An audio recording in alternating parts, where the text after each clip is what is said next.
Anda masih bersama kami di Buletin Sumatera Utara. Pemirsa, Polda Sumut membuka posko pengaduan informasi untuk mengungkap penyebab kebakaran yang menewaskan 4 orang di Kabupaten Karo, Sumatera Utara. Inilah lokasi terbakarnya rumah wartawan Tribrata TV almarhum Sempurna Pasaribu di Jalan Nabung Surbakti, Kecamatan Kabanjahe, Kabupaten Karo yang saat ini ditutup dengan seng dan dipasang garis polisi.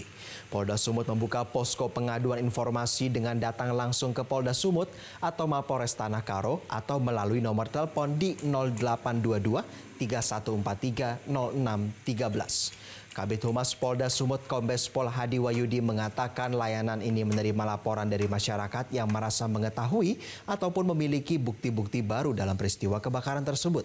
Untuk mengungkap penyebab peristiwa kebakaran, Polda Sumut menggunakan metodik scientific approach investigation agar polisi mendapatkan kesimpulan berdasarkan keidentikan dari berbagai sudut pandang sehingga penyebab kebakaran dapat terungkap secara terang.